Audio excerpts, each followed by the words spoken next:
Hello, good evening, and a very warm welcome to this session on six digits, the orientation session today. A very warm welcome to all of you. We are joined by about 200 members from across Pakistan, Sri Lanka, and Bangladesh. But during the session, you'll see the numbers climbing very rapidly. We have about 800 participants registered for today's session. So looking forward to a very, very interesting session today. Today we are joined by three very important and dignified guests. We have with us Ms. Nilusha Rana Singhe. She is the head of South Asia cluster. She heads our Sri Lanka and Bangladesh market. Then you can also see on the screen we have Mr. Sajid Aslam. He's the head of ACCA Pakistan. Those who have heard about the previous 6 digits and 7 digit sessions, Sajid must be a familiar face, and that smile exactly. So you should get used to it. And then we have a very capable, very talented young member with us. You can see her name, Tehmina Shahryar. Tehmina is a fellow ACCA member, an IFRS expert, and Tehmina runs her own. She's a learning coach, and she runs her own consultancy.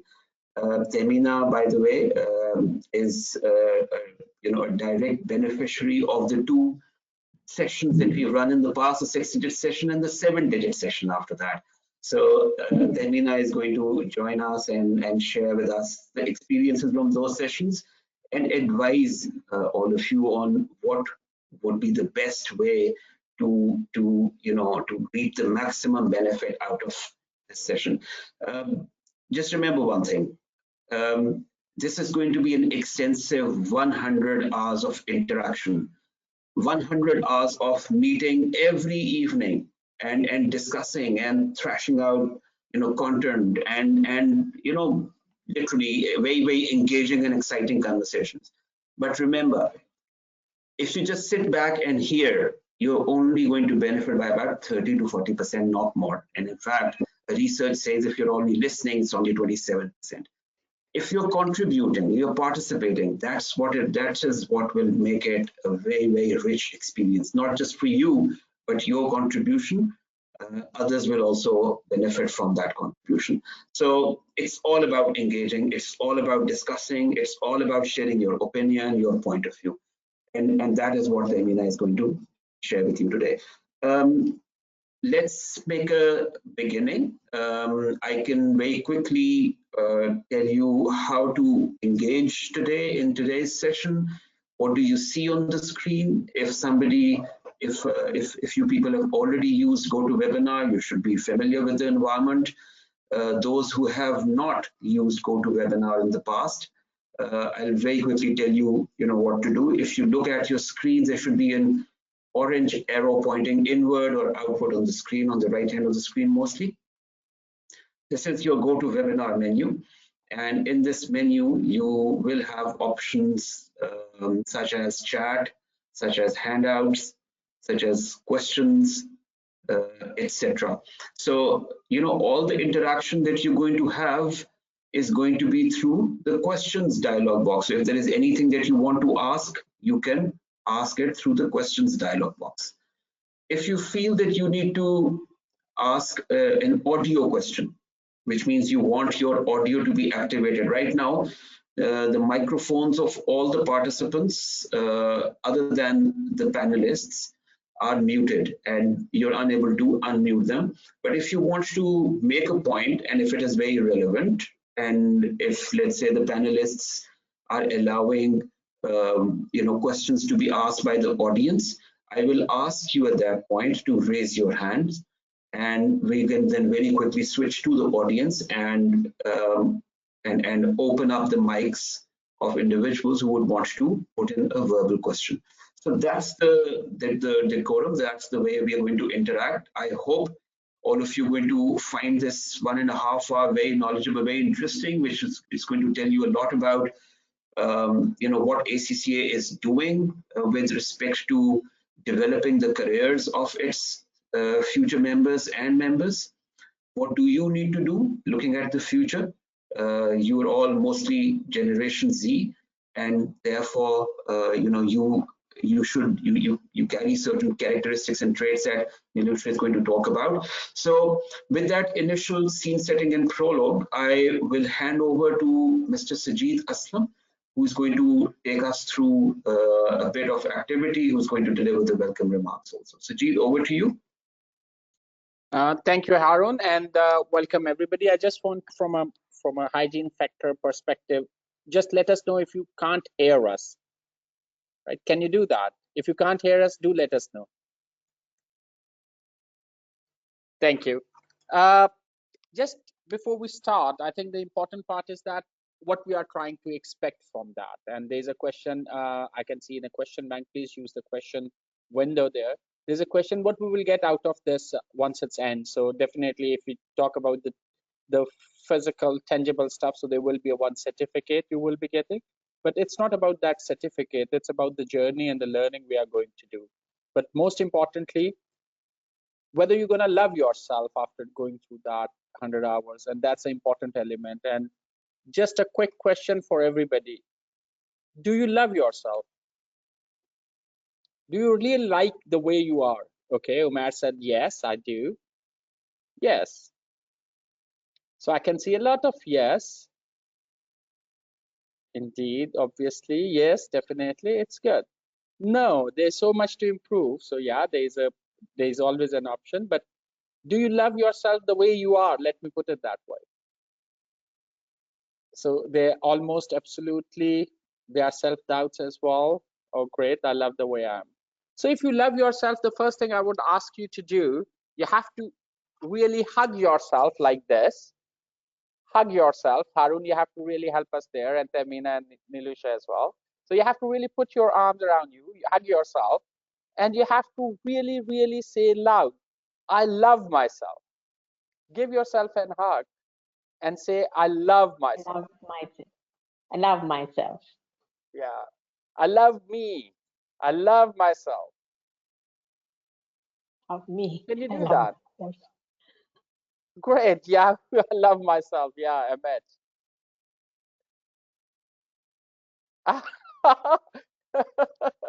Temu's wife is looking at him and she's finding it weird. But Temu, be loud, love yourself and say that. I love myself. I think that's the first step in the journey. You can only improve the things you love. You can't improve the things, or you can't really make a change in the life of someone you don't love. So love is a first step towards when you really want to do something or make a certain improvement or make a certain progress. We are not looking at the Ahmed Murtaza is struggling with voice. Harun, if you can let them know to reconnect, they might not be able to hear us. So from a message and question side. Okay.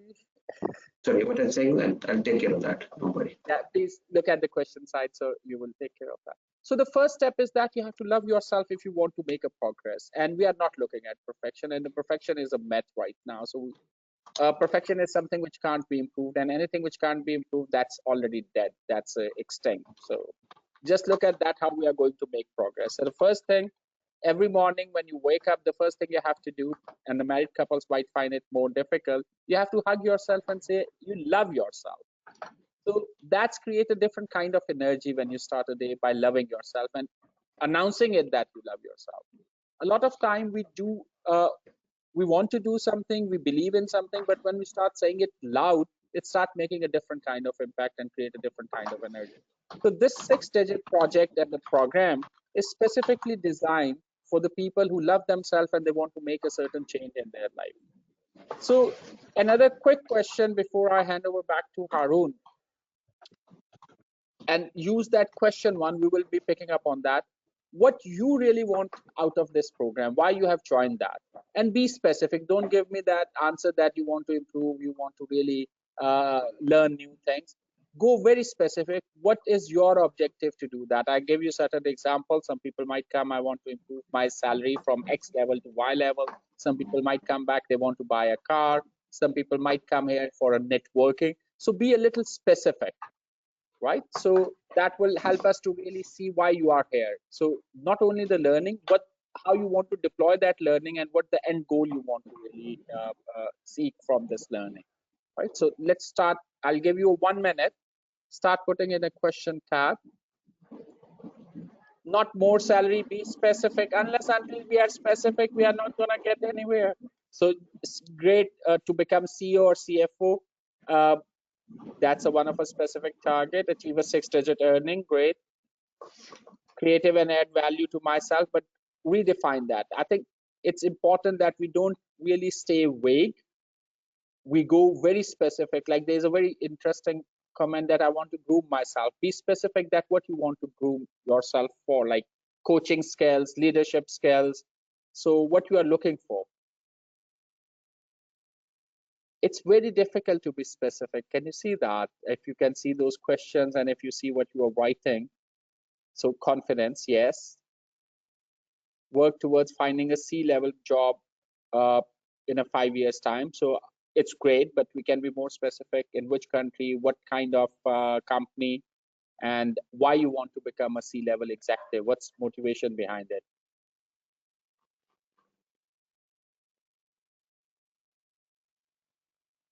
Right, so keep bringing it on, and I hand over here now to Harun. We will be seeing each other frequently. I'll be presenting something around the career navigation later, and over to you, Harun. But one piece of advice: love yourself and be very specific what you want from life, not from job, but what you want from your life. And there will be certain weird scenarios where if you are sitting in public in front of your wife or spouse or kids, so they might find it weird what you are doing, but be comfortable with that. Over to you, Arjun. Okay, thank you very much, Sajid. Yes, I do love myself. And Sajid is very right. I mean, your improvement, your journey towards progression starts when you start to love yourself. Let's now switch to our next presenter, and we have with us, like I introduced in the beginning, we have with us Nilusha Ranasinghe, the head of South Asia cluster. Nilusha is going to talk about the Generation Z and the future of accountancy. This generation offers a lot of benefits, from an employer's standpoint, but at the same time, this generation has a lot to do to itself. I mean, there are a lot of traits which this generation carries, and which can really be used as or converted into strengths per se. So Nilusha is going to talk about a research that ACCA had conducted in collaboration with IFAC. So without any further ado, I'll hand over to Nilusha. Nilusha, over to you. Right. Thank you, Harun. And good evening to you all. And I'm really honored to be here today on the 6 Digits Season 3 program. Before I begin my presentation, can I check whether everyone can hear me? Yes, right? Yes, Nilu. Yes, they can all hear you. Yeah. Right. All right. So if you can run the presentation for me from your end, Harun. Sure, yes. I'll just switch. Here we go. Right. So let's start by being clear on who Gen Zs are and actually why we are so interested in them. To begin with, most define Gen Z as those individuals born between 1995 and 2010. So the very oldest of them would be 25 years of age, and the very youngest are about 10 years of age. So they make up 1.8 billion people in the global population. So roughly we are talking about 24%, and they are coming into the world of work and the accountancy profession at an extraordinary time.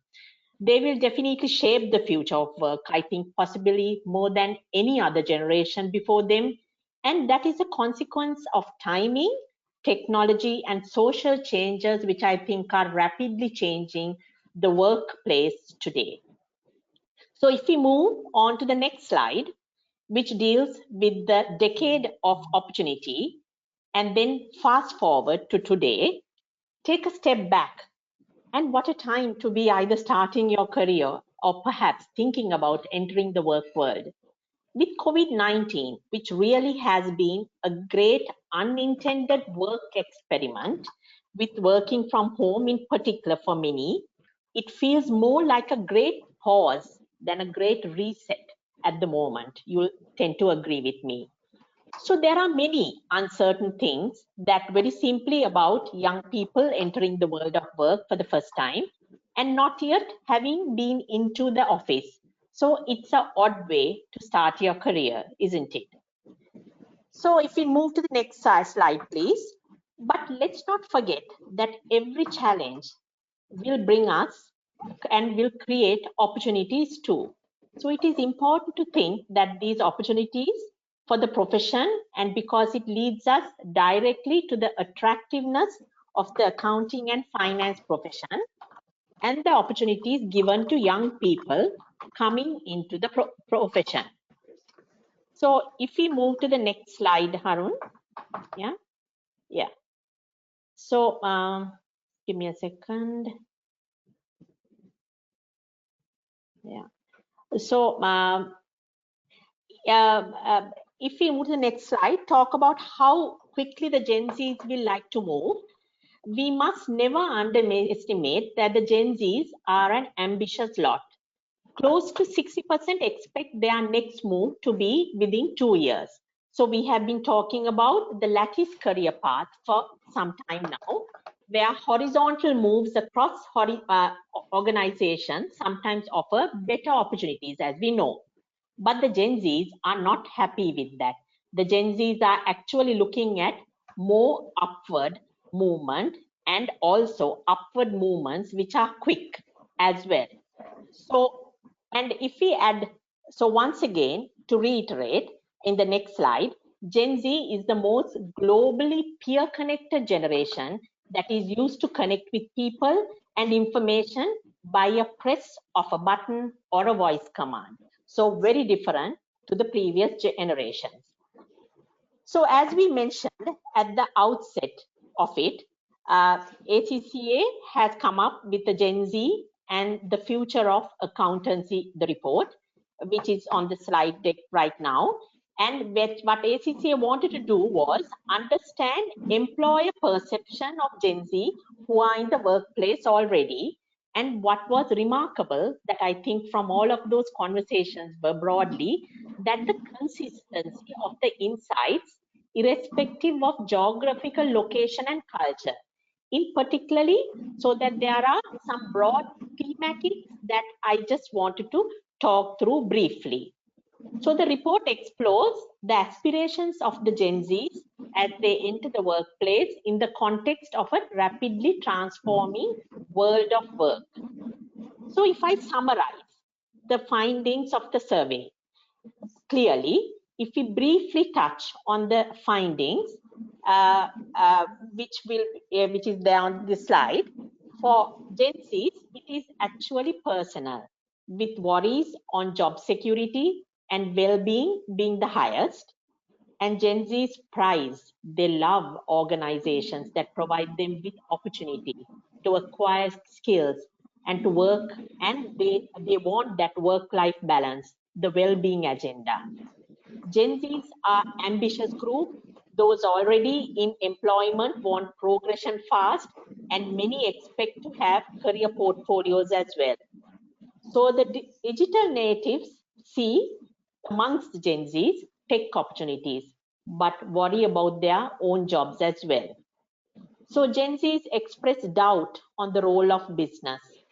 But the good thing about this, as per the report, is that the career in accountancy is seen as a very attractive career and a gateway to opportunity as well. And then the Gen Z's view across sectors are significantly different.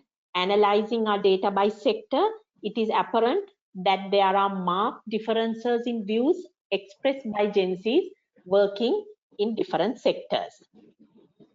So in brief, if we look at it, so if we quickly look at the quote, which is on the next slide about Gen Z, clearly Gen Zs are a problem solvers, should become a problem solver, where the Gen Z's talent responding to our survey sent a rousing message to the profession to never be self-limiting, correctly pointing out that if you don't imagine and innovate, you get replaced. So let me quickly share some employer insights as well in my next slide. So if we quickly revisit employer insight, at the very outset, what we wanted to do was to understand the employer perception of Gen Z. So now first, before this, we spoke about what the Gen Zs aspire, what they want. So it is important to match the two together, to marry the two together. So the Gen Zs who are in the workplace already know that what was remarkable was that it was broadly consistent once again based on actually geographical, irrespective of geography, locations and culture as well. So insights were in brief, talent and attitude. If the Gen Zs are interested in something, they give a huge commitment. So hardworking if interested, but less resilient if not. They want to contribute and want to find solutions very quickly, rapidly. And they are entrepreneurial. They think on their feet. They are not into fixed work. That is, they are not looking at 9 to 5. Employers talk about them working outside their own hours in their own time, and continually challenge and question why and how. Why is it happening? How can I do that? Can we do things differently? Often with a technology lens, not with the archaic method. So they come into the firms and they are generally a bit disruptive. They challenge the status quo organization to give them opportunities, which is a good thing. Innovation, there you are, that comes into play. And next finding was technology. Well, no surprise at all. They are digital. They have grown up with it. That's actually what they know. And leadership, if you look at leadership and hierarchy, they don't have a natural defense to senior people. They are extremely confident with people much more senior in the organization. They want to work in cultures where they can contribute and have their voice heard as well. And on learning, they are very quick, very apt. They hoover up knowledge, but quickly decide what they are interested in and what they are not. Short attention span is a very common factor. So they are natural self-curators, employers thinking about shorter, sharper, bite-sized learning. Use of social keeps them their sense of attention and focus, and very visual indeed. And most employers say that the Gen Zs, they are really impressed by their presentation skills because they think out of the box when presenting as well. And on careers, like I told you before, never get it wrong. They are ambitious. They want to progress fast. But in a pandemic, as you know, it is a competitive job market out there. Remote working is particularly challenging for employers in certain aspects where there are no proper face-to-face inductions. Getting these people into the culture of organization can be a challenge in the current workforce as well. And what they value in organizations is they do the research on joining the company, flexible creation of culture, and what they look for. And they want to be listened and they want to be seen to be listened to. And they look for opportunities, work-life balance, valuable skills, and well-being as well.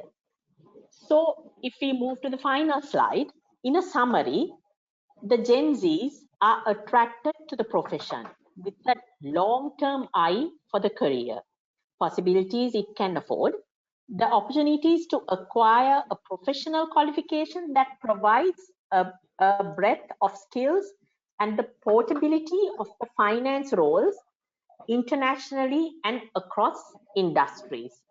So ambitious and wants to go across industries. And later on in the questions, I would definitely address the recommendations and how the recommendation of the Gen Z's learning is directly linked to the 6-digit program as well. Thank you. Thank you very much, Nilu. Very, very insightful. And I must say, I'm sure a lot of the participants will be able to relate to the characteristics, the qualities of Generation Z. Ashfaq Ahmed, Generation Z is, like Nilusha explained, the generation that should be between, Nilu, what was it, 25, maximum 25 years of age? Yes, 19 to 25 years 25? of age. Yes, Yeah, 25. yeah. So that is, yeah, that is what Gen Z means. So now what we're going to do is we are going to open up, we're going to run a brief panel discussion, and here I will bring in our other panelists, Sajid Aslam, as to respond to queries. So both Nilusha and Sajid will respond to queries, and Tehmina, if I can hand over to you to begin with the questions. And then at the same time, if you have questions, and I'm noticing questions pouring in already, we're going to pick up a few questions which are going to be very relevant and put those up to the panelists as well. We only have 15 minutes for this, and then we move on to our next presentation, which is on Career Navigator. So Tehmina, over to you. Thank you, Harun. So let's start with the first question. What are the key worries of Generation Z? Does this apply to the participants of 6 digits? So Nilusha or Sajid, both of you, anyone can answer this. Ajit, I'll take up the key worries of the Gen Z, the first part of the question. Well, I would say the 3 main worries would be well-being, mental health, and work-life balance. Because like I mentioned before, they are not a 9 to 5 workers. They are not looking for it. They'll deliver, they are outcome driven, but they would do in their own time. And especially the Gen Zs with the current pandemic, with work from home options that are available there, that is more or less what they are looking for. But they are very much interested in the well-being agenda as well, because I would say they feel that the well-being and the mental health makes them more resilient to pursue that's what the recommendations also says, that it makes them more resilient to move on in their career path as well. Thank you, Nilusha. So the second part, does this apply to the 6-digit program? Sajid, I guess you are the best for this. Thanks. I think it applies to everybody. Why the Gen Z is important? Gen Z, it's not only the workforce which we are looking for, they are the consumer as well. They are shaping the agenda of the organization, that how organization should look at the product or services they are trying to develop and how they would like to be served. So the biggest customer base, which is currently and going forward we will be seeing, is coming from the Gen Z. They are the one who will be driving certain research as well as innovation and disruption, not by doing itself, just because the companies would like to serve them. So there's a lot of questions. If I'm not a part of Gen Z, why it's important for me to really understand that? It's important for everybody to understand because we see those behavior around us, and sometimes at our home as well. Our kids, our siblings, our cousins. So all those are reflecting some of the cousins or siblings might be falling in the Gen Z, so we can better understand their aspirations and how to engage with them. Why engagement is important? Because that's where you build relationship and that's where you build reputation as well. So I think understanding a Gen Z is an important element because that's a key focus of the businesses and the organization. It doesn't mean that any generation, any person who doesn't fall in Gen Z is not relevant. It's just that there's a new generation which is very, very different. So for the generation like millennial, Generation Y, Generation X, for all them, it's important to understand how the Generation Z thinks and why they do the way they do it things. So they are a natural digital native. Like I have seen that working manually and then calculator and then a big desktops and then laptop. Gen Z born with the mobile. So they were very, very advanced. So their behavior and understanding of the world is developed in a very different way, the way we have developed our understanding of the world. So just to understand them in all aspects, not only that because you are in a Gen Z, so you need to understand yourself. You need to understand Gen Z because they are their biggest customer and maybe a team player or a part of your family. So we can understand their behaviors and really reflect on that and engage them better. Tamina. Thank you, Sajid. So, Nilusha, you have given a very well summary of the employer insights. So, the next question I would like to ask is how can the employers harness this potential of Generation Z? All right. One key factor is, Tahina, that is tap into their digital mastery. Like we mentioned, it's all about digital. They actually communicate by a press of a button or a voice command. So leveraging this tech know-how to create a rapid, innovative solutions. We need to use that talent. And we also need to actually take a step back. The finance profession is not immune to the changes that are happening in the digital world. So we need to go hand in hand with it. So together with your digital capabilities and the financial accounting and knowledge that you have, you can progress through your career faster. And organizations are looking now, more so now, with the extraordinary circumstances in creating tech-focused roles as well. So having tech finance together is a rightful tick once again. And we come across Gen Zs. I mean, I have a Gen Z at home, are a real adapters. They adapt faster. They love to adapt new things. It's easy to get the buy-in of all when the Gen Zs adapt. So that's one of the employer things that they look for. And also feedback. They want the feedback. They want to be heard. And as well, so listening is one of them. They want to know that they are being heard, and they also want, importantly, that they don't want, okay, I've heard it, that's it, but they want to feel that what their ideas, what they have said is actually embedded into the learning policies and the strategies of the workplace. And another key pointer is create collaboration opportunities across the workforce. Gen Zs are naturals in connecting with their peers, but it is important to look into their training needs as well, because connectivity, digitalization can actually sometimes push them to go into little silos, right? So it's always important as an employer to have their training requirements at the back of their mind, and also to bring it into the bigger picture so that they get in sync with the company's big picture as well. So these are the few recommendations that are coming out of the Gen Z's particular report. I mean, there are a few others, but I'm looking at the time as well, so I only shared 3 of them. Yes. Thank you, Nilusha. Thank you very much. Sajid, Thank would you. you like to? Sorry, and in the interest of time, if you can pick up one question from the audience as well, and then move on to the next presentation. So a very interesting question shared by, there's 2 questions actually, but we have a common context. So one was by Uwais Raza and the other was Alina Seher.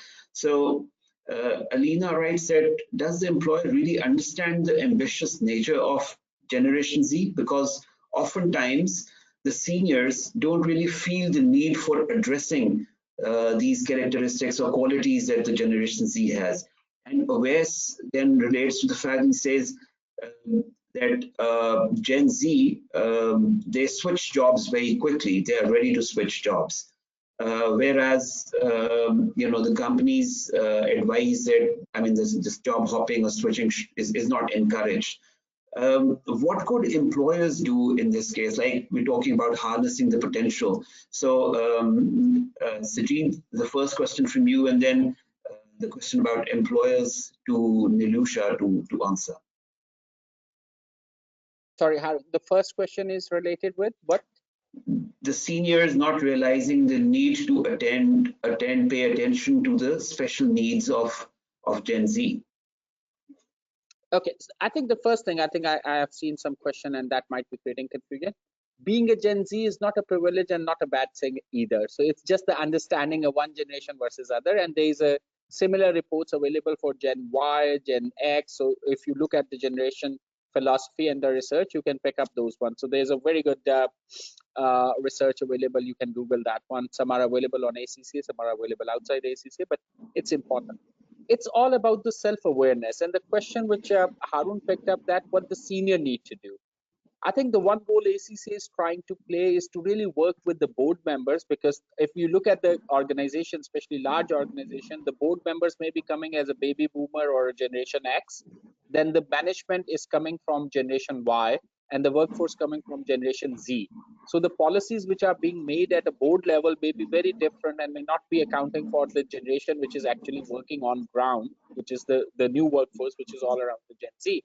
So ACCA role is to create that awareness among the employers, and specifically large employers, that how these different generations can work together, and that's an agenda from a diversity and inclusion perspective. But more importantly, it's an agenda from a productivity perspective, because that's how the GDPs and the economies are built.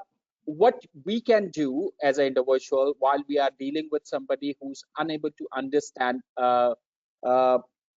if I'm a part of a Gen Z and my supervisor is unable to understand my need, so I have to sit with them. And that's a most difficult thing, which we normally advise to Gen Z. Difficult in a form of asking them to sit and have a conversation. But believe me, the people who have built those conversations, they have got a marvelous results as well. They are very good communicator. They have got a very strong argument. It's not about the win and lose. It's understanding on the both sides what is the expectation of supervisor and what is the potential which you can bring on the table. So I think while you will be building those conversations, you will find a trade-off, that what is the sweet point where both can operate in a very efficient and productive way. So conversation is the solution to that. But definitely you can engage ACCA if you feel that organization in general going through that phase. So ACCA team can come up and they can engage with your employer and your supervisor to help you understand the differences and the similarities and the potential. Thank you, Sajid. And Nilusha, the other question was about job hopping. So how should employers prepare themselves to harness the maximum potential of Gen Z while retaining them in their organizations as well? Right. So I would say attrition has been, it's not with only the Gen Zs. I would say attrition, retention has been an issue throughout, but I guess it's more apparent with the Gen Zs because, they are very ambitious. They don't want any horizontal movement. They only are looking for upward trend. It is up to employers to, when you identify talent, I think it's a two-way process. Just looking at, stemming to what Sajid also said, it's a conversation. You need to create, from the employee perspective of it, you need to create your own brand, and, ensure that the employer, the company knows your value. And for the employer perspective, I think it's a continuous development program, having training programs, mentoring, eager to connect their ideas into the organization strategy, the self-worth of a Gen Z, that they feel important, that they are in the business, they are playing a business enabler's role, keeps you ticking every day. It makes you, wake up in the morning. I need to get there, because I am an enabler. I'm a business enabler, not a person who just goes and sits behind a desk. So that kind of self-worth drives them, and it is then the retention to a greater extent can be reduced. Great, thank you very much. And there are actually a lot of other questions that have been shared with us. I would suggest that if you go to the ACCA website, accglobal.com, and look for this research, amongst professional insights, you will be able to find answers to most of the questions that you are raising right now. We'll also, alongside the conversation, try to answer some of the questions that have been shared with us, but in the interest of time, we have to move on. So the next part of today's orientation session is about the Career Navigator. And Sajid, let me hand over to you to explain what Career Navigator is, what was the history of Career Navigator as in the competency framework, and what services or what benefits can members and future members derive from Career Navigator. Over to you, Sajid. Thank you, Harun. And I think there were a couple of questions around how we can, while I'm studying, I'm a future member and I'm a student right now, so how I can foresee that where I'm going and what kind of career I can build. And at the same time, if I'm a fresh member, already completed my qualification, I'm working somewhere, and I really want to see what other options available. So that's where the Career Navigator come into play. And Harun, if we can go to the next slide. Sure. It's a very great tool. And if you look at the correlation in terms of that, how the ACCA Career Navigator works, so ACCA Career or a job portal is a one side, which you can look at ACCA qualifications, starting for all the exams, then CPDs, and the job roles, like the different job roles. Harun, if you can put yourself on mute, please. Thank you. So job roles, like what are the JDs and what kind of job roles exist? Career Navigator is a place and a tool which put everything together and give you a visibility like at a single place. If you can move to the next one. I encourage everybody that whether you are a student or a member, there is a website link given at the bottom, like careernavigator.accaglobal.com. Please bookmark that one. You will find a lot of resources, and there's a great linkages that if you are looking at the role of advisor, that in which exam you have really studied that part, what kind of expertise you need to develop, and what kind of capabilities you need to develop, and what kind of roles are already listed on the ACCA career, and how you can really look at the CPD if you are a member, what kind of CPD and articles ACCA is providing. So that's a very good link where you can find all those things at a one place, and you can create those linkages. It's a good refresher for somebody to go back and open the books and see those chapters. Even it gives you up to the unit level that what career and how it's linked with the back with your exams or a content which you have already learned. So it's a tool available on ACCA. It's an evolution of ACCA competency framework, but it's a quite integrated, which give you all the information and resources at a one place. So do bookmark this one. You will be very happy to really navigate through that, and you will find the new information or you will find the refresher here. Harun, if you can move to the next one.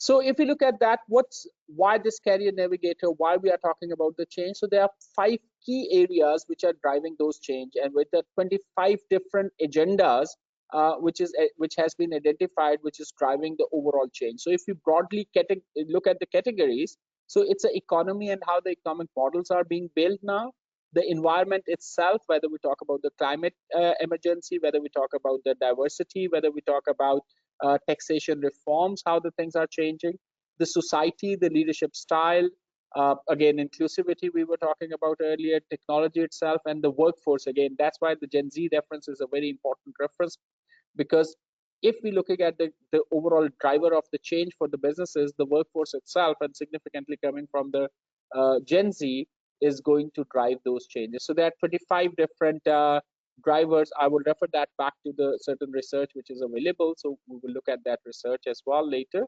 Harun, if we can go to the next level.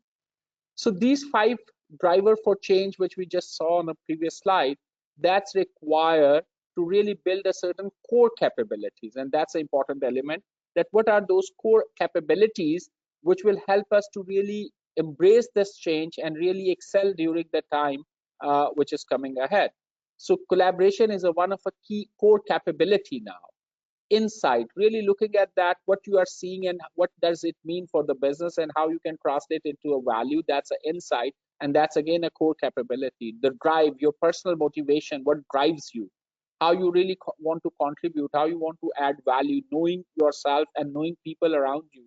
So it's a self-awareness and awareness of the people who are around you, how you create that drive, that motivation, that's a core capability. Ethics, definitely, that's a heart of everything. If anything you are doing and it's not ethical, in a long term, there is no value which we can expect. expertise, whether you are talking about the tech side, whether you are talking about financial management or reporting or financial advisory, all these expertise, this technical knowledge is an important element. Digital, it's a use of technology in any form, whether it's data, whether it's a tool itself. So digital, being digital savvy, that's an important core capability. Sustainability, I think a lot of people in Pakistan, specifically if you're working with a SME, that conversation may not be there, but if you look at ACCA has already published a report, sustainability for SME side of it, and how accountant can play their role. Sustainability, whether we talk about the climate action, we talk about the gender equality, we talk about the equity, we talk about the distribution of incomes. So anything which is not fair, that's one of a challenge for the sustainability. Our action around the climate, our action around the environment, if those are not in the right direction, so those are the bigger challenges which we are, how we are depleting that natural capital. So that's something which we will be accountable for the current generation and the generations to come. So if I just summarize, so there, if you look at, there are 6 core capability, and there is a one expertise side of it, which is a technical knowledge. So if you look at the capability set, and which are becoming the eminent now, these are not the one you normally read. These are the one which you practice. It's something which you learn over the 3 years of training. This is something how you live your life, how you interact.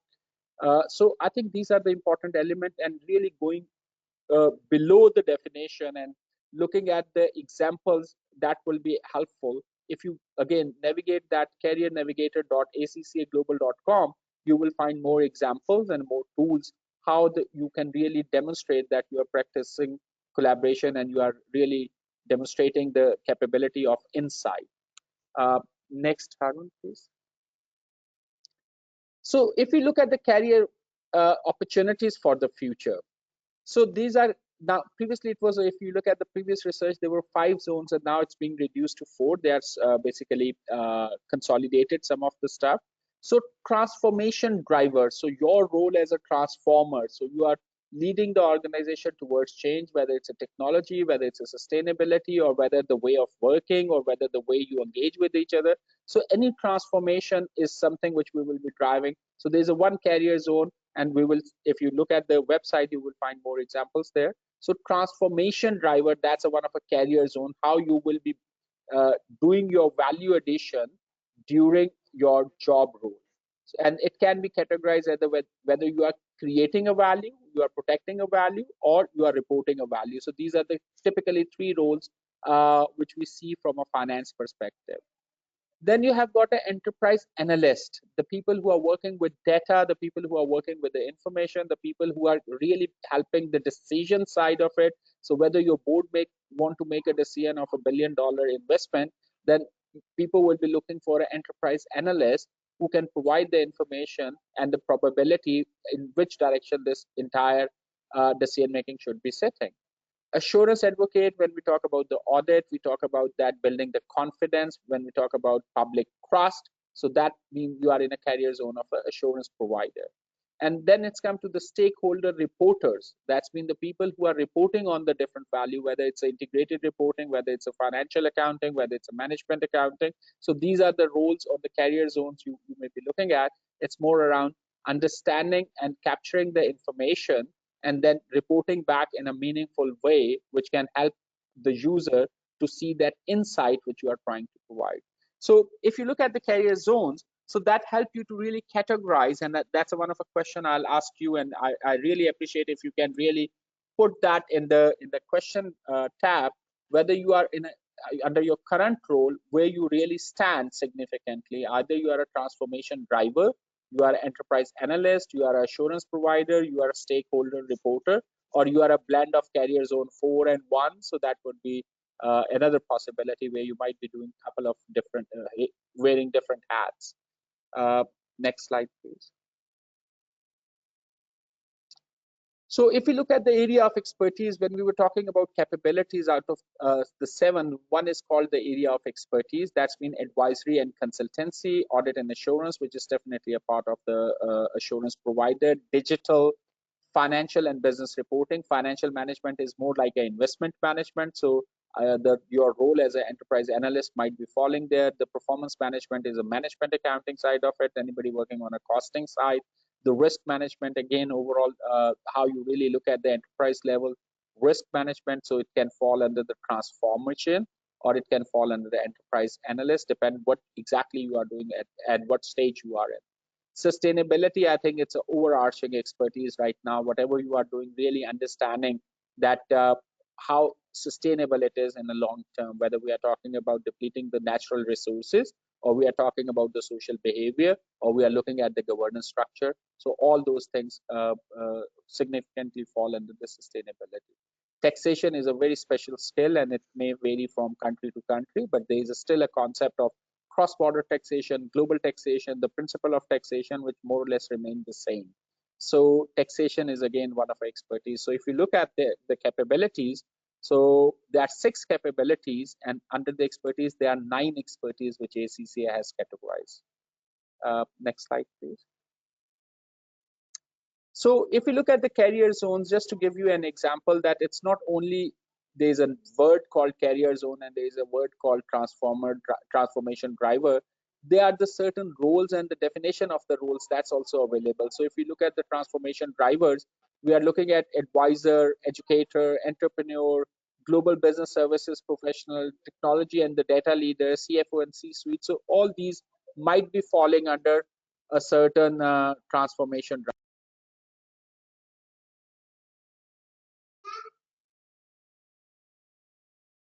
So if you look at the enterprise analyst, so there are few roles which might be falling under this, and you might be familiar with the some wording there, whether we are talking about the treasury professional or we are talking about corporate finance experts. So these are the enterprise analyst, finance business partner fall under the same. Next slide.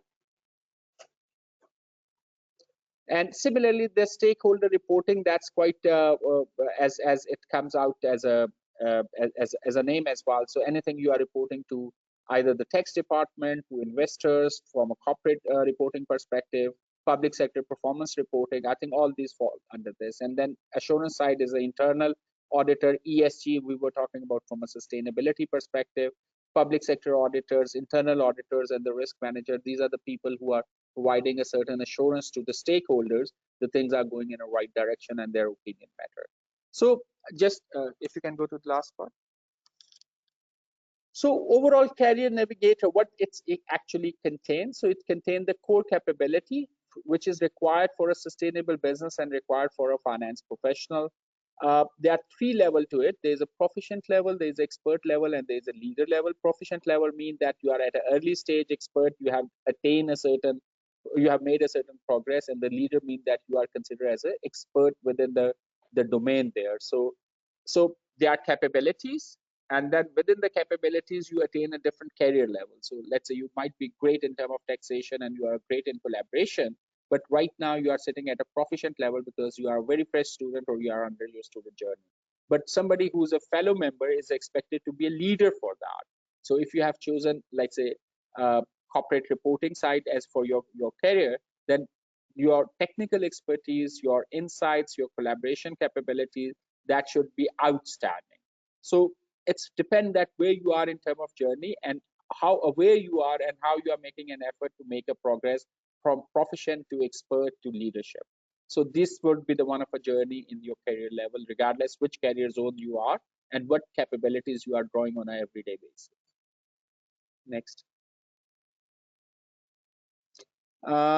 So this is how, if you will go to the website, this is how the career navigator will look like. It will give you the capabilities, insights, and then you can click those and you can really go below that what actually as a content or tools available. Next.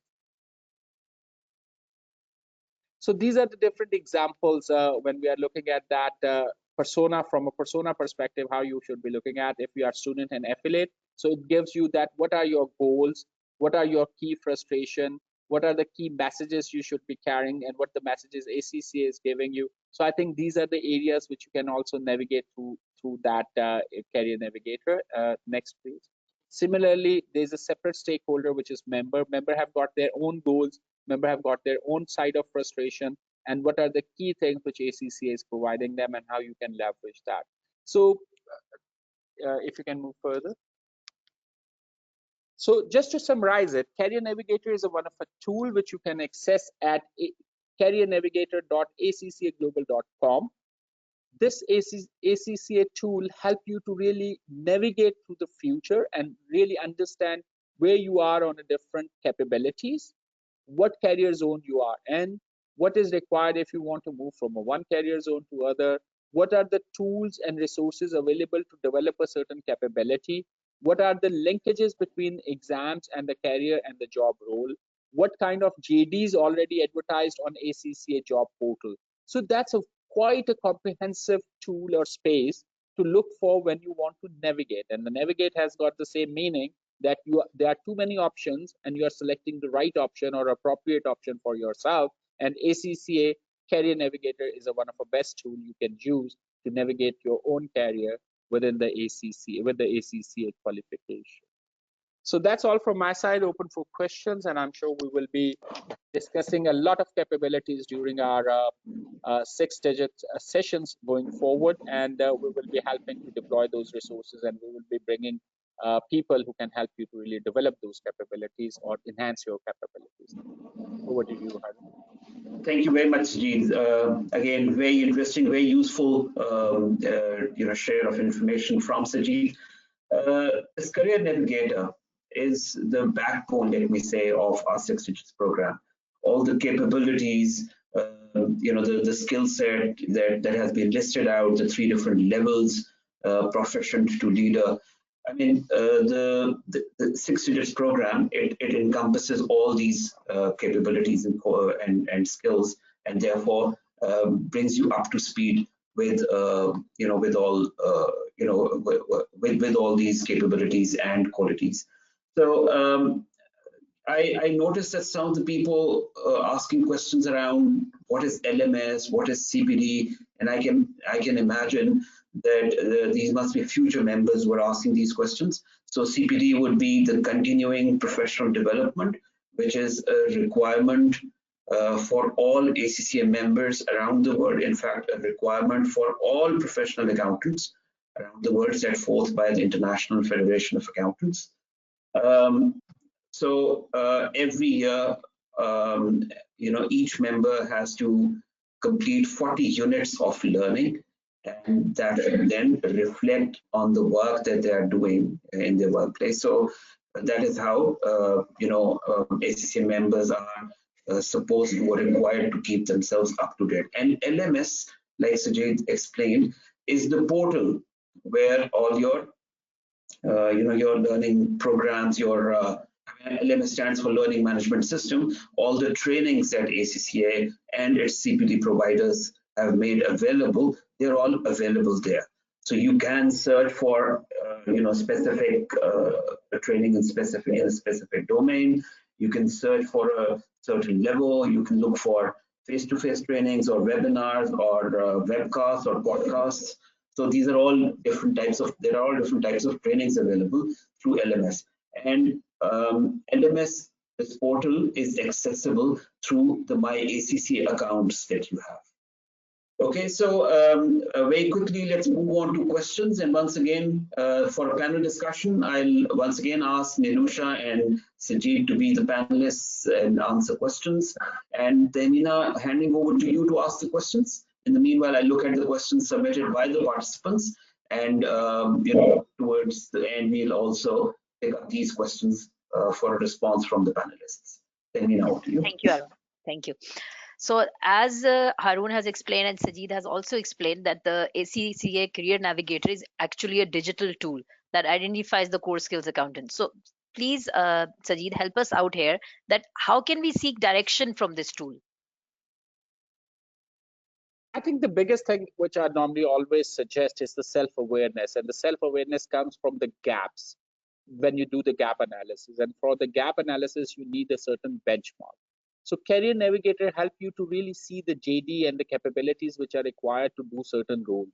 And then it help you to really, if you are really accountability is your primary value, so then you can really compare your current skill set and expertise versus what is required for that particular job role or particular area which you want to really excel in. So I think it's a gap analysis is the biggest benefit you get. That's the first thing. Second part, once you do your gap analysis, you need resources to really bridge that gap.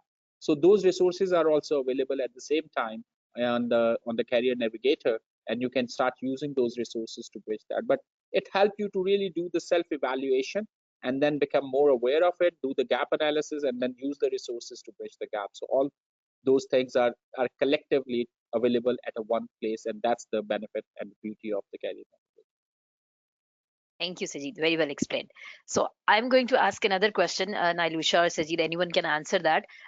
We understand that there are 4 career zones: assurance provider, enterprise analyst, stakeholder reporter, transformation driver. But how are they different from ACCA's competency framework? Over to you, Sajid. Thank you. I think ACCA competency framework is practically defining all the competencies which ACCA is supposed to acquire, if we put it that way. The career zone is that how you really deploy a combination of those competency to really excel in a certain area. For example, if you are looking at the transformational driver and you are looking at that career zone and you say digital is not my primary capability, so there are big question mark. Or if you are looking at the assurance provider and the internal audit or risk management is not the key expertise, so that's mean these are the from a capability perspective, you are looking at the wrong side. So it helps you to really see what kind of career available and what really required in terms of the different capabilities and competencies and expertise to really excel in that career zone. So career zone is a broader categorization of a combination of those competency to really excel in a certain area. Understood, and very well explained once again. So coming to the fact that there have been many researches about what the future is going to be like and future proofing ourselves. So what does the research tell us about the core capabilities of the future? I mean, what is their importance? I should pick up that. Core capabilities of the Gen Zs, is it? Yeah. Yeah, all right. So definitely bring your, I would say, the tech know-how into the platform, right? So that the employers will, because it's digital first now and moving forward as well. And disrupt yourself, sideways, lateral movements, it's okay. It need not be only into one direction. You need to be more adaptable and more flexible so that you actually move forward in the game. And of course, teamwork is also quite important because as Gen Z is the total capabilities, you may have all the capabilities, but if you stick to your silos and wait, I don't think you'll go far. Teamwork in an organization matters. So the Gen Zs need to know that teamwork, remember, it's a team game. So it's a constant reminder. I think that's where the employers also should not leave them work from home culture. Okay, let them be, the work is done, it will have, the long-term effects. I mean, if you are looking at nurturing a particular employee to go up. So team game is the new game, is what it should be there. And also help them to build networks. They love networks, right? So the employer should create platforms to enable them to make networks as well. Thank you, Nailusha. So Sajid, would you like to add on here that what are the future opportunities associated with these 4 career zones that you mentioned? I think if we look at the current change, and particularly I'll pick more on an economy and the way the economic models are being built. So all these 4 career zones are great. It's just that whatever you are trying to do, you have to be at least an expert or a leader level. If you are at a proficient level of that capability or within that career level, that's not a great place to be. You can start from that, but it shouldn't be your end game. So rewards are always once you get to the leadership role, and rewards are always once you get or deliver an outstanding value. So the key operative word is the outstanding value you are going to deliver for someone that will bring you the maximum results. So from an opportunity perspective, and if you look at the next 3 to 5 years, I think there are 2 areas which are becoming very prominent. Is one, and that's my personal opinion. One is the transformation drivers, because world is going through a major change. And the second is the assurance provider, because everybody needs to really become comfortable with whatever is happening. Has to be a certain second opinion which a professional can provide, whether it's as a risk manager, whether as an internal auditor or external auditor, or any other form of opinions you can drive that we are on a right path. So I think these two areas are really great to be. We can't ignore the sustainability, because it's also part of the assurance provider. If you look at the ESG audits and all that, so whatever we are doing, our direction is measured in terms of how sustainable actions we are taking, or how our actions are driving the sustainability for the business and for the world. Thank you, Sajid. Harun, are there any questions you would like to ask? Yes, there are a couple of questions. So I was just reading one question from Mahnoor Asif, and Sayyida Mahnoor Asif says, what if after investing a lot of time and effort in a particular career zone, you don't find growth or opportunities in that zone? Would it be wise to switch the zone? And I think there's no harm in changing the zones. I think from a capability perspective, the individual are capable enough to really switch that one. But I think, again, before switching it, it's required a certain evaluation, and it has to go through that self-awareness and a conversation with oneself, that what's not working there. Is it the opportunity size is so small, or you're working in an organization which does not have a ambitious aspirations? This is the bottleneck, or it's something I need to change in my behavior, or my expertise may not be there. So I think this evaluation is always helpful, even while you are switching the career zone. And there's no harm in changing the zone. Everybody go through the different journeys, and that's totally normal. That's okay.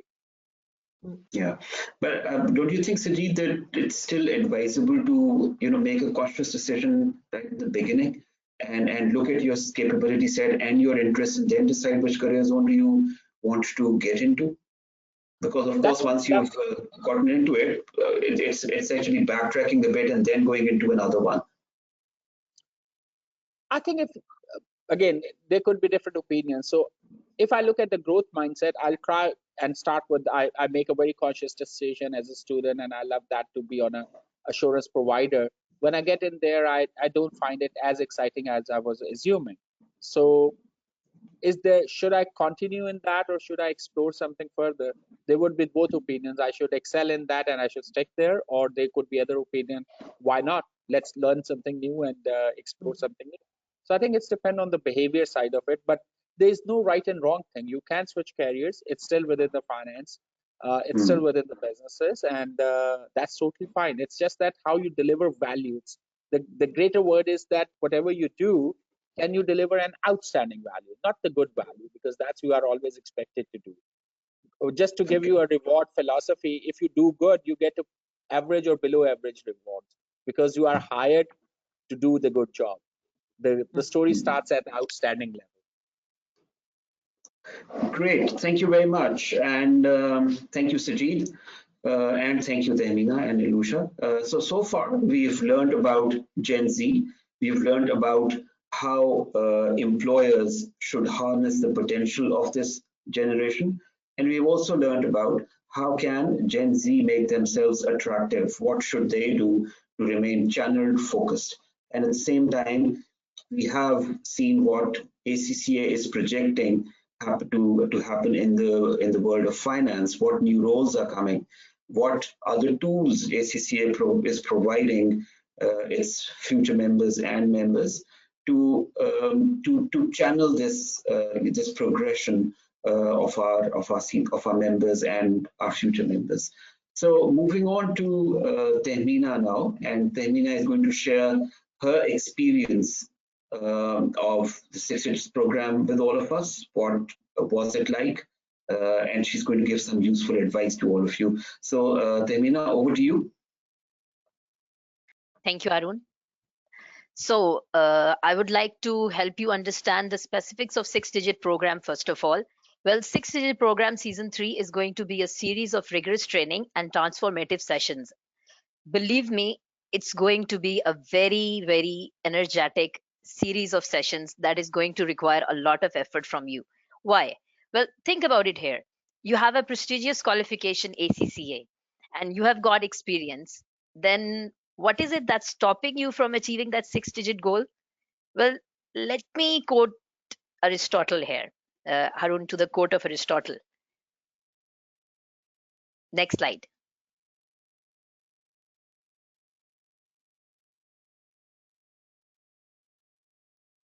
Harun, can you hear me? Yeah. Yeah. So what did Aristotle say, and why it's important for us to understand that right now?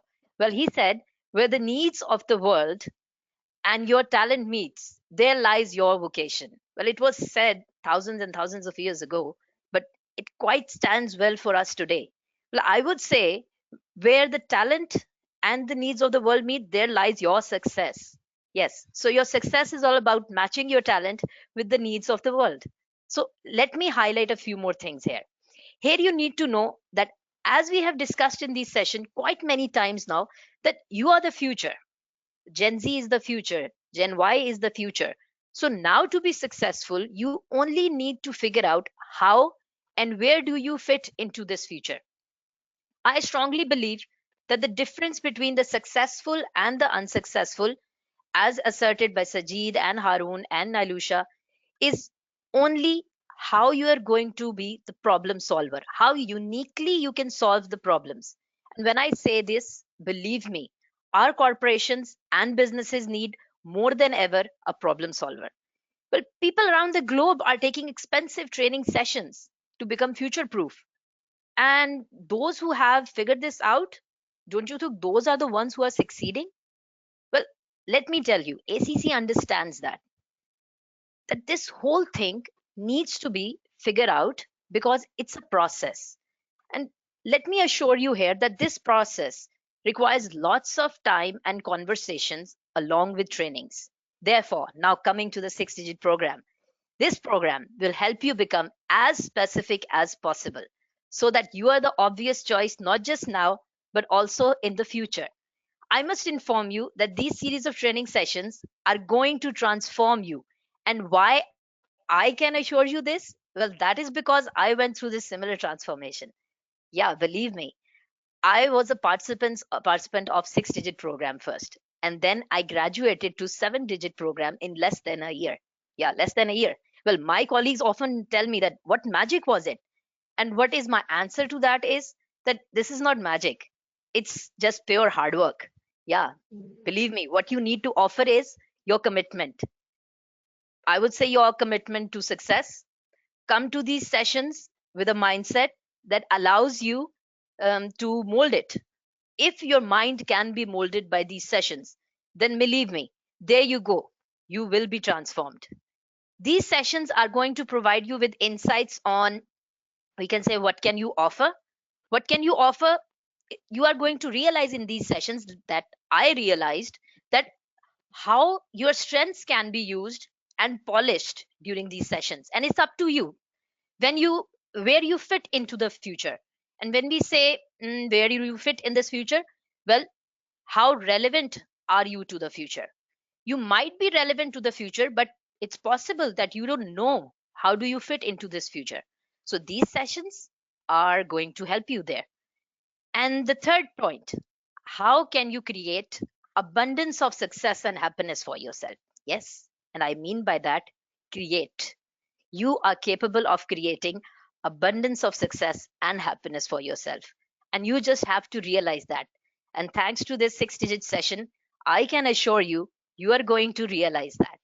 So, one more thing I want to share with you here is that I know I have been through this, and I know it's going to be a hard work to balance your work and life with these sessions. As Harun said, these sessions are 100 hours of trainings. So obviously, all it's going to require is from you to be prioritizing your work and your life. Give these sessions high priority because these sessions aim to tap into your mind to provide with clarity. And you very well know, to obtain that clarity, to help you find that point where your talent crosses the needs of the world, you will need hard work and prioritization. So, one of my advices will be Avoid negative self-talk. Yeah, at all costs. Avoid negative self-talk. And don't come with that nothing works attitude. This session can be very helpful. Just give yourself a chance and a strong belief in yourself. Well, my experience of working with the Generation Z and Y and the researchers have shown that training and development interventions most of the time fail for individual. So let's talk about what you are going to do to fail the training sessions. Yeah, it sounds quite negative, but that's the point you have to understand. Why do we fail at trainings? So why do we fail? Well, first of all you have to do is do not actively participate in discussions. Yeah, it's very common habit. Discussions are going on and we are just listening to those discussions, as Harun pointed out at the beginning, that you just listen and you're not actively speaking about it. In order to explore yourself, develop your skills, you will be required to actively get involved in the sessions. You can text, you can message in the chat box, you can talk about the topic, and it's going to help you a lot. Well, I'm the living proof of that.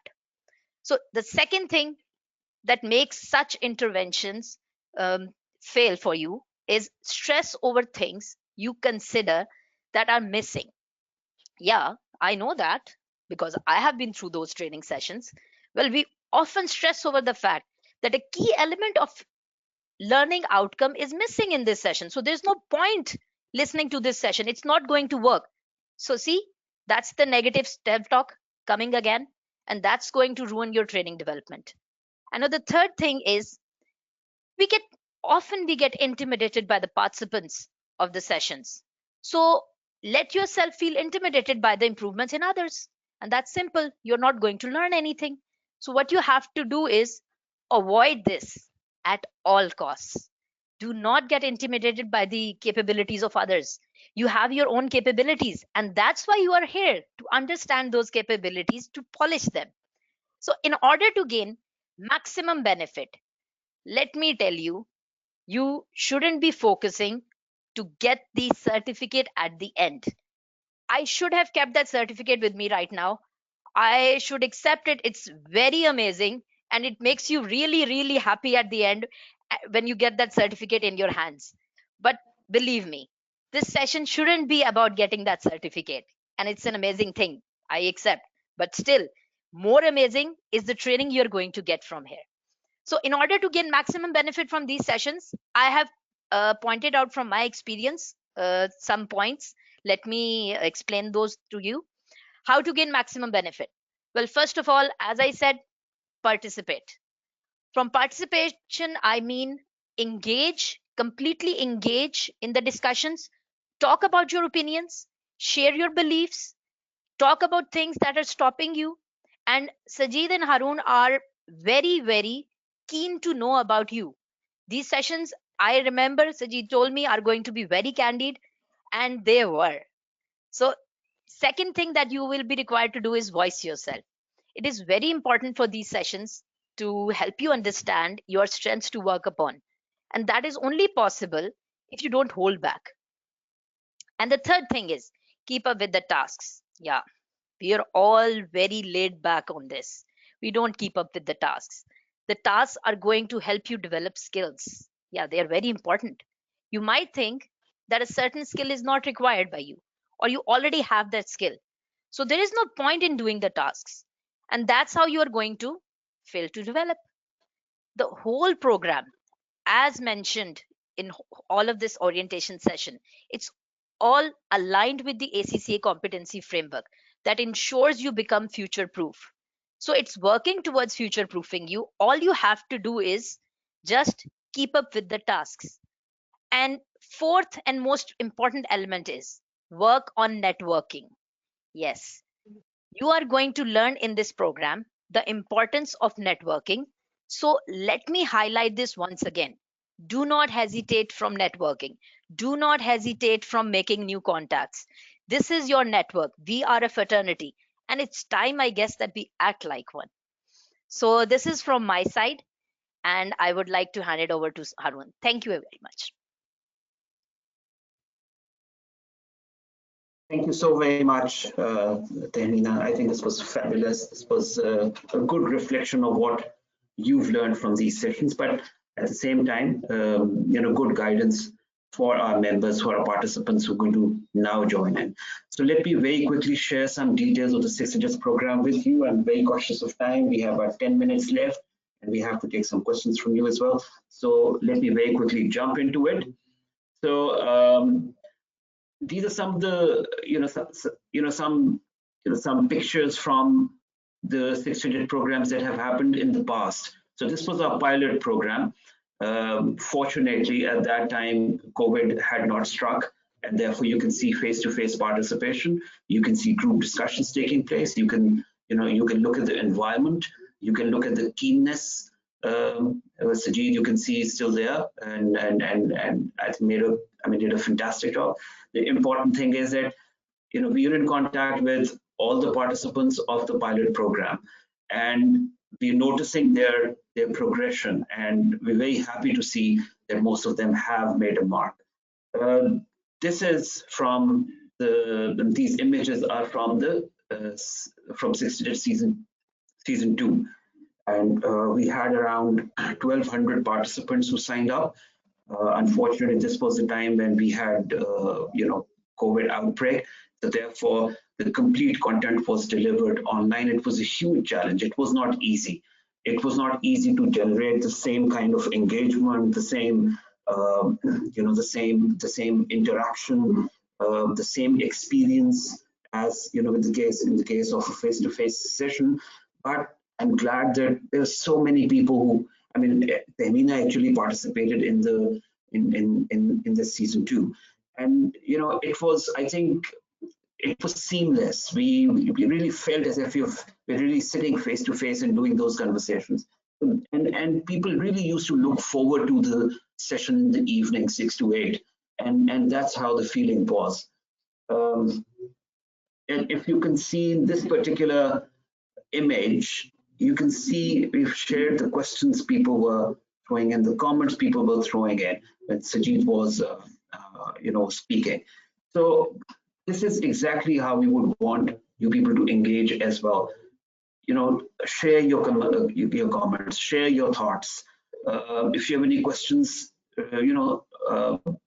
spell those out. And that's how, like Tehmina was saying to you, you learn the most.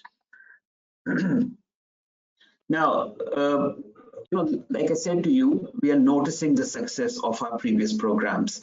So, so far, I would say many of the participants of the pilot program, all the participants of the pilot program, and many participants of season 2 have already crossed over the 100,000 Pak rupees earning level after that 100 hours of rigorous training. What next?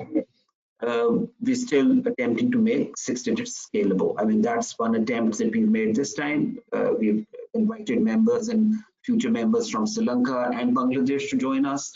So that will be an interesting interaction. Members and future members from 3 different countries will be able to come together. We will be able to hear thoughts and concerns and comments across cultures, across countries, across geographies. So that will be an interesting learning.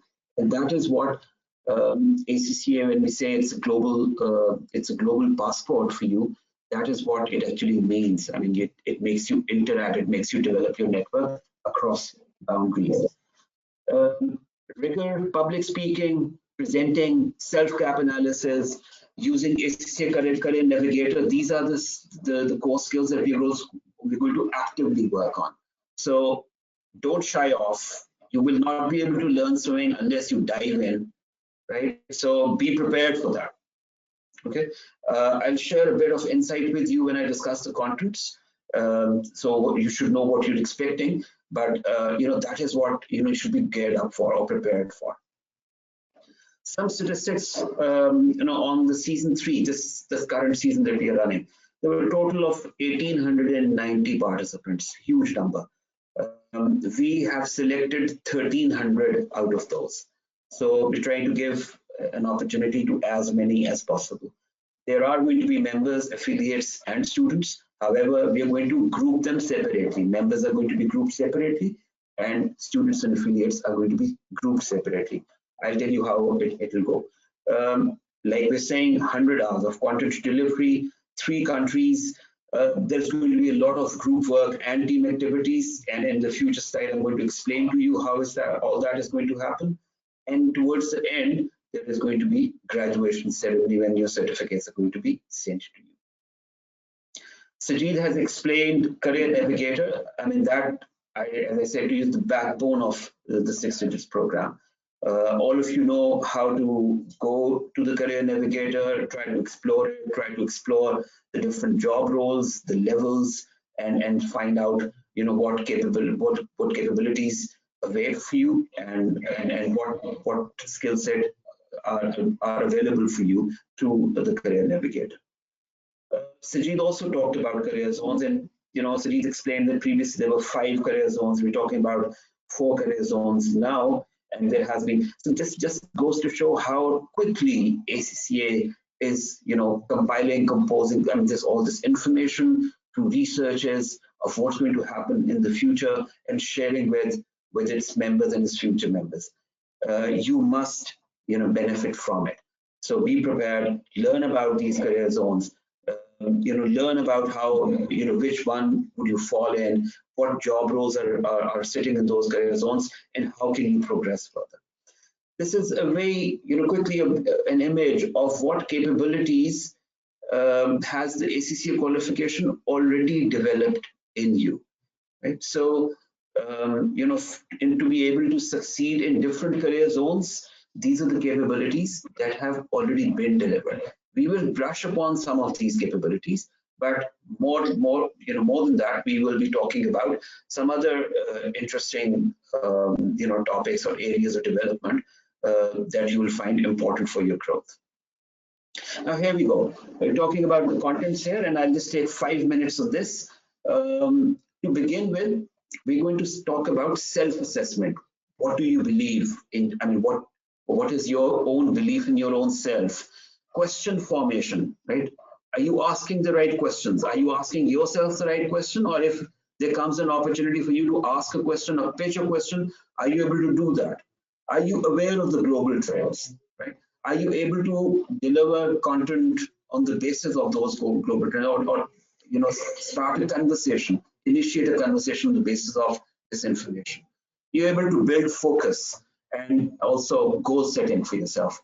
And we're going to spend about 10 hours in the, you know, for this. Goal setting is very important. What do you plan to do the next 3 years, 5 years, 10 years time? Where do you see yourself? And what are you going to do in order to reach there? Okay. So it's, you know, activities that are going to help you take there will also be highlighted and will be spotted. Then we're going to jump over to business case development, and this is in the spirit of entrepreneurship. 10 hours on business case development. You know, how do you, you know, work on new business ideas, etc. And very interesting. Again, another 10 hours is spent on this. Refresh critical competencies. We're going to talk about laws and regulations. This is going to be taxation, companies. I mean, and just because these are local to different countries, and therefore we're going to break up. We're going to do separate sessions in Bangladesh, separate in Sri Lanka, and separate in Pakistan. These are going to be concurrent sessions, and we're going to manage it like that. But then we're going to come back and talk about business valuation and stuff. Then a bit about the Office suite. You know, really, you know, not that basic level. We're going to jump straight onto the advanced level and see what do we not know, you know, while trying to work efficiently. At the same time, new tools such as Power BI, we will delve into those as well. ACCA Professional Insights is a wealth of knowledge. You'll get to share 2 of these with you. ACCA invests a lot of effort and money into, you know, coming up with these professional insights, sharing it with its members and its future members. You must make use of these professional insights, and we're going to make sure we do that. ACCA career zones and opportunities. We're going to link up these 4 career zones with the opportunities that exist, and we're going to talk about that. In the, you know, within these sessions, we're also going to invite industry leaders to come in and speak to you. So we've set aside time for that. Then comes ACCA's ethics and professional skills module. If you are a member, you would have done it. If you are an affiliate, even then you might be in the process of doing it, or you might have already done it. Students may be going on to do it, but this is an extremely important tool that you must make yourself fully aware of, and therefore we're going to emphasize on that. But going further, we're going to do role plays, and that's going to be some interesting work. Whether these role plays are about communication skills, negotiation skills, about job interviews, but they're going to be these interesting role plays. At the same time, we're going to work on preparing business proposals and how is that being done. Then continuing from our business case development that we've done in the first phase, this time around we do business case development for phase 2. Moving on, we will do some global case studies also. And last time around we explored about 5 or 6 case studies on Huawei, case studies on Samsung, the exploding phones, what was wrong, what could have been done right. We're going to bring in international case studies from Stanford and Harvard as well, and we do share those with you. These you need to apply yourself when you're doing these case studies and see what are we trying to achieve through this. And then interestingly, what we do is that we form 2 groups. We form a presenter group and a rebuttal group, and we will assign it to the presenter groups to make a presentation, and then the rebuttal groups will all jump in and challenge them on this information and to see how well prepared they are when they're presenting those cases. So actually a real life situation when you're making a presentation, there are people who are eager and they want to ask questions, and therefore they put you in the spot, and therefore you need to be prepared for that. And finally, those who complete the training, those who complete 80% or attend 80% of the sessions, they're going to get the certificates in the end. Attendance is a requirement. There are no assessments, but of course, sitting here, we will be noticing how actively involved you are. What are you? How's your participation level? Right? What is your interest level? Are you making regular contribution? So that's how we're going to assess your participation. But in the end, the rule of thumb is going to be your attendance.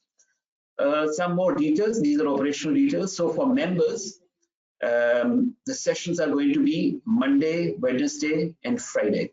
Monday, Wednesday, and Friday. Pakistan time, 6 o'clock to 8. To 6 o'clock to 8 o'clock. For future members, which is affiliates and students, the sessions are going to be on Tuesdays, Thursdays, and Saturdays. Now, please notice that 2 of these sessions in a week are going to be moderated sessions, which means a speaker or a program leader will come in and discuss the course content or the content with you.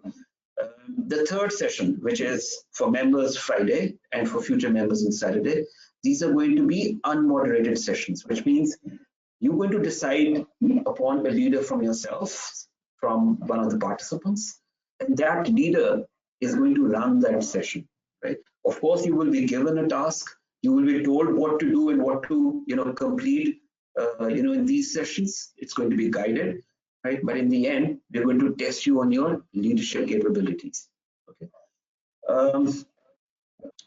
The platform that we're going to use, it's going to be GoToWebinar for all the moderated sessions, and it's going to be Microsoft Teams for the unmoderated sessions, which will happen on Fridays and Saturdays. The GoToWebinar sessions are going to be Monday, Wednesday for members, and Tuesday, Thursday for future members. We will try to bring you people into our offices and connect you digitally as well.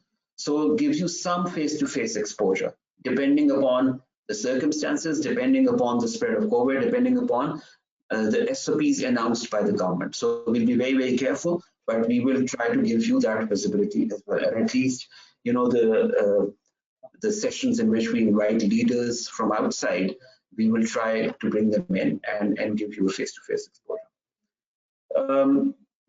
Timing for Pakistan, participants from Pakistan is going to be 6 to 8. Sri Lankan time at, in this window is 6:30 to 8:30, and Bangladesh will be 7 to 9 p.m. as per their time. How can you contribute? How can you participate? Number one, presentations. Do not miss out. I mean, there will be too many people. We're going to form groups, but we encourage that every group member comes in and delivers a small part of the presentation. Okay, so that's very important. If you just stay silent, if you don't participate, of course you're not going to maximize your own learning. Number two, question and answers. Ask as many questions as you would want. Make as many comments as you can. And today, unfortunately, we could not show you those comments and questions coming in, but during the sessions, the questions dialog box will be visible. So any question typed in by any participant, it will be visible to everybody else. So that automatically becomes a very, a happening place automatically. Verbal comments, don't shy off. There will be opportunities provided to when we'll ask you to raise hand, ask questions, just like we'll try to do in a bit after my presentation, my last slide. And last but not the least, lead unmoderated sessions. Don't shy off, don't stay back. Try to volunteer to lead one of those sessions, the unmoderated sessions that we'll hold. So I think this is very, very important. I think we'll now head over to questions and answers. And if you have any questions to ask, just give me a second. Let me lower all the hands that have been raised. And I now open the floor up to all of you. If you have any question to ask, please shoot. Let me switch off the screen sharing so that the cameras are visible. Okay. Any questions? If you have, please raise hands and I will give you an opportunity to unmute yourself and ask us questions. We already have Akash Kumar. Akash, I'm going to unmute your mic. Oh, your mic all of a sudden disappeared. Here you are. All right, Akash, can you unmute yourself now and talk? I think you joined through your phone, so that may be a bit of an issue. Let's move on to Kamran Hussain. So Kamran, I've unmuted you. Can you unmute yourself now and speak? Yes, hello everybody. Yes, I would like to ask, like, how much time in weeks, like how much weeks it took the 100 hours? Okay, so if you're a member, Kamran, are you a member? Kamran? No, I am right, a future member. You're a future member, all right. So for future members, I am an affiliate. Okay, and are you based in Pakistan?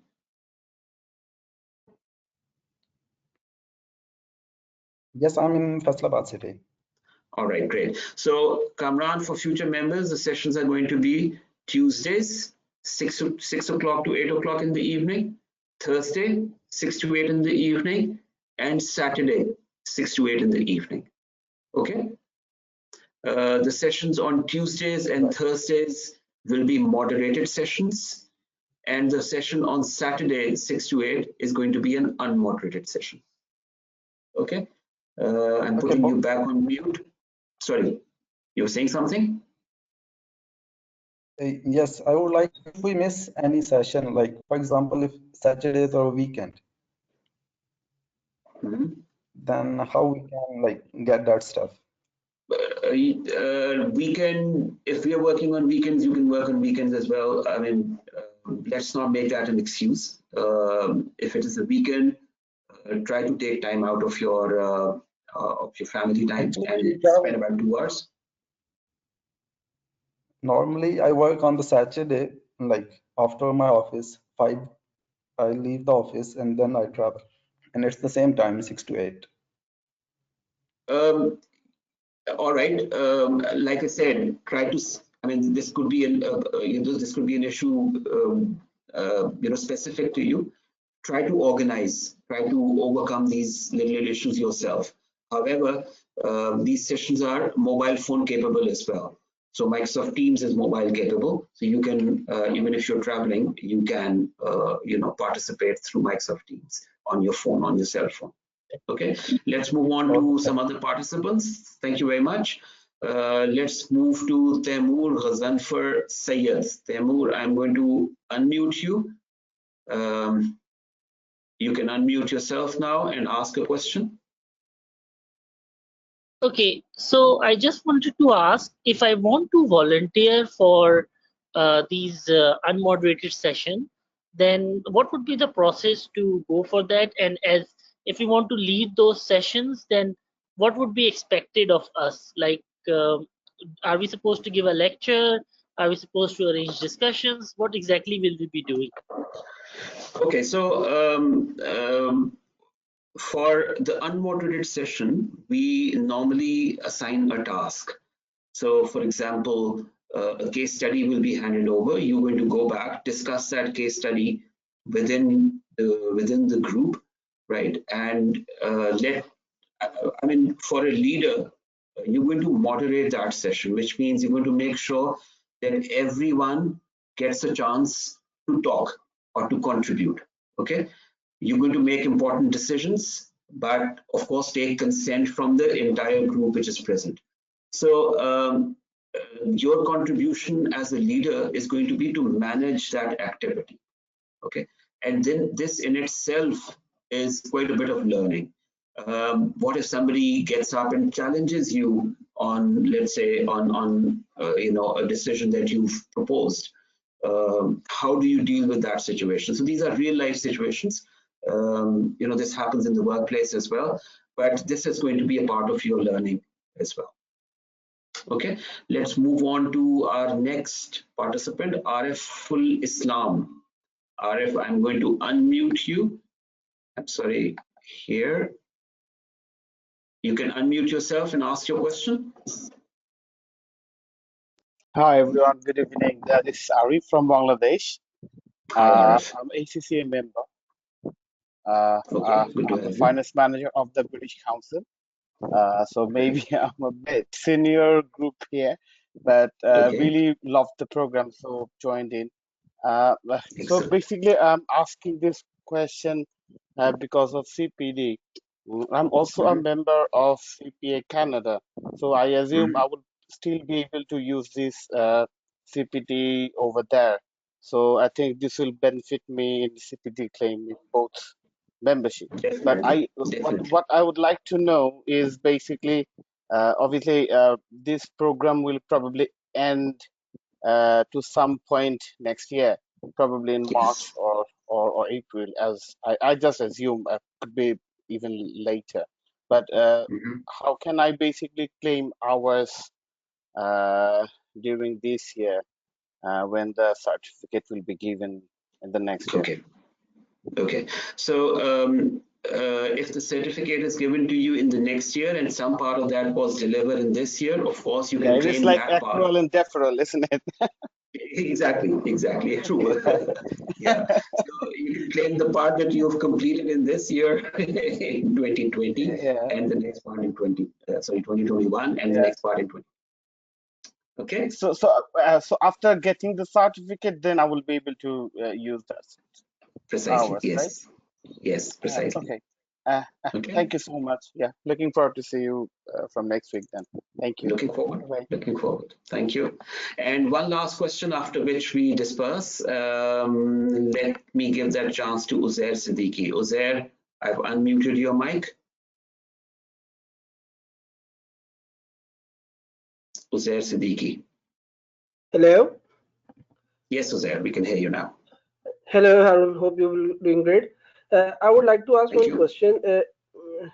Yeah, my question was that you said that members and future members will be divided into certain groups.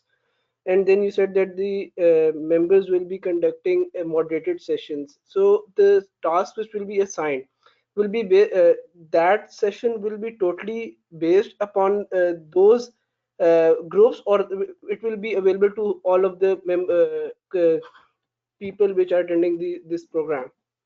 Sorry, I think you got all got it all mixed up. We're going to divide our participants. Thank you very much, Sajid. Sajid has to leave, so thank you. We're just concluding also. So we're going to divide all the participants in two groups. One group is going to be consisting of members. The other group is going to be consisting of future members, which means affiliates and students.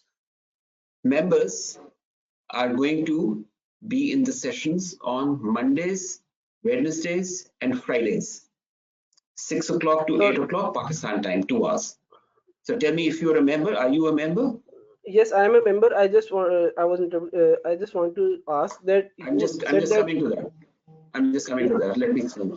So let's say on Tuesday you attended. Sorry, on Wednesday you were on Mondays, Wednesdays, and Fridays. So on Wednesday you attended a session, and it was a moderated session. And in that moderated session, we gave you a task. So for example, go back, come up with a business idea, share your business, plan your business idea on a canvas and share it with others. Okay, get their feedback. So that's an activity. Okay. On Friday in the evening, when you go for that activity, you're going to decide who's going to be the leader, who's going to manage the whole session. So that leader is then going to give everyone an opportunity to share their plan, share the caveats and details of their plan, and everybody else who's listening to this person speaking is going to, is going to be a critique or going to support the idea or like the idea or try to define the idea, and then the activity closes. Comes next Monday, we're going to ask you, so how did the unmoderated session go? What was the conclusion?